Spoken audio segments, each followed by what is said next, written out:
Hi and welcome back. This is part 2 of multiplying the polynomial where we multiply the binomial by a trinomial. This time I'm going to use the FOIL method in part 2 and I'm going to do straightforward without the expanded form. The next video I'll do the expanded form. So with this one, you know that each term in the binomial must be multiplied with each term in the trinomial. Let's get started. So I'm going to distribute my 3x to my x squared. So 3 times positive x squared will give me positive 3x to the third power. In this method, if you're going to do it like this, please pay attention to the signs because the signs are the easiest to make a mistake.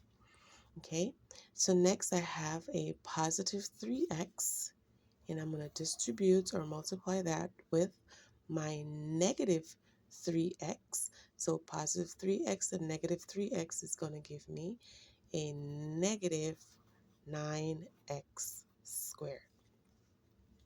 So now my 3x, I'm not done. I have one more step. 3x multiplied by my negative 8, right? So positive 3x multiplied by a negative 8 will give me a negative 24x. Don't forget your variable. There's no variable here, but there's a variable here, but you have to use your variable. Don't forget your variable. So I am done distributed my 3x. So now I am going to do my negative 1. Distribute my negative 1. So here I'm going to have my negative 1 multiplied by my x squared. So that's going to give me negative x squared. And then from there, I'm going to have my negative 1 again. I'm going to multiply that with negative 3x, which is going to give me positive 3x. Then my negative 1 multiplied with my negative 8, which is going to give me positive 8.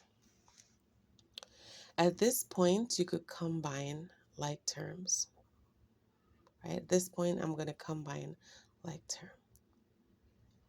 So I have my 3x to the third power. If you notice, you only have 1. So therefore, you're just going to rewrite your 3x to the third power. I have a 9x squared. And I also have a negative x squared. A negative x squared is just like saying 1x squared.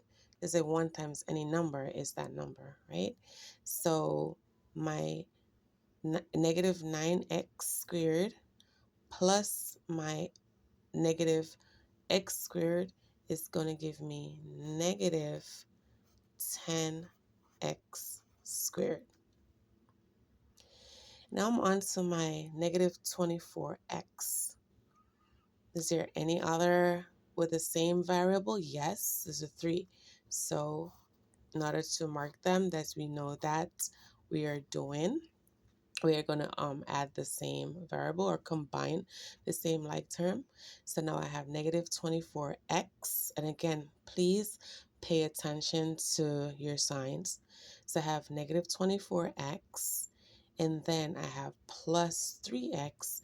So that's going to give me negative 21x.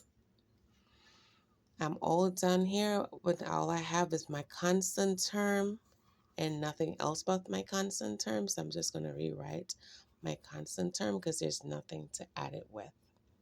And there you have it. So this is the FOIL method after you do the horizontal form with the FOIL method. I did not do this in extended form. The next video, part 3, will show you how to use the FOIL method with the extended form and then also combine like terms. Thank you for your support. See you in the next video.